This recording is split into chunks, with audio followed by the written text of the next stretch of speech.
lalpai khong ai na hian ki mi sual hi min huam ve lalpai khong ai na lalpai khong ai na hian ki mi sual hi min huam ve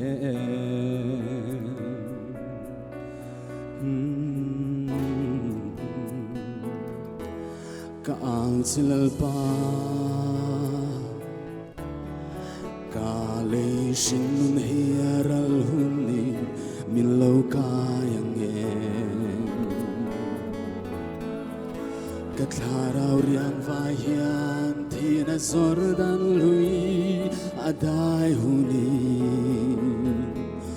oi thil ti theina kut sak chuan min lo kayang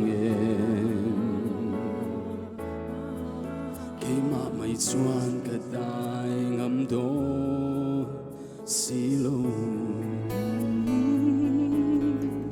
lalpa i mangai na lalpa i mangai na hian ke mi swal hi min pong angem lalpa i mangai na lalpa i mangai na hian ke mi swal hi min pong angem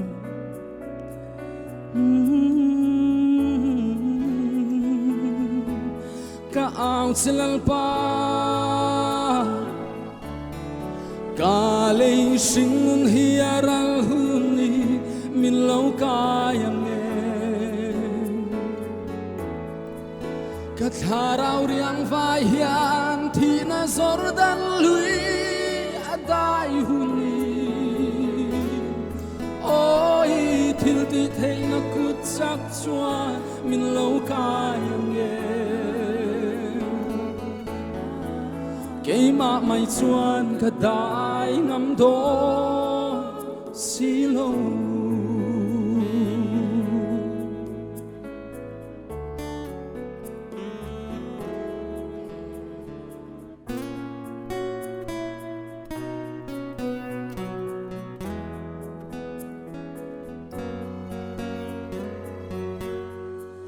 lalpai thil ti theina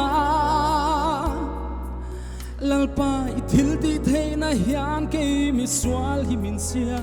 tharo lalpai thil ti theina lalpai thil ti theina hian ke mi swal hi min sia tharo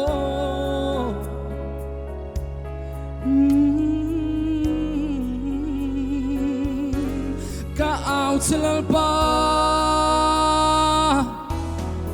ka le sing nun hiaral huni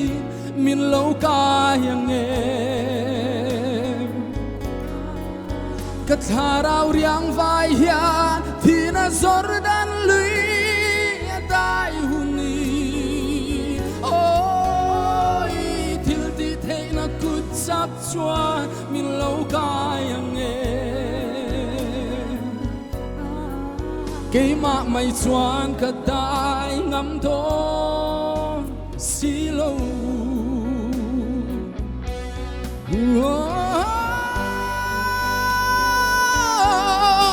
ka le sing nun hiaral huni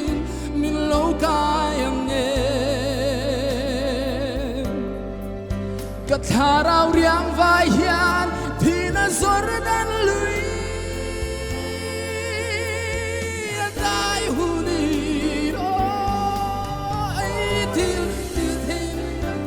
sak chuan min lo kayang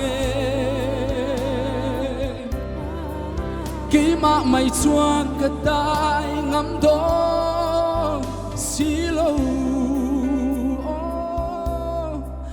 keima mai chuan ka dai ngam do silo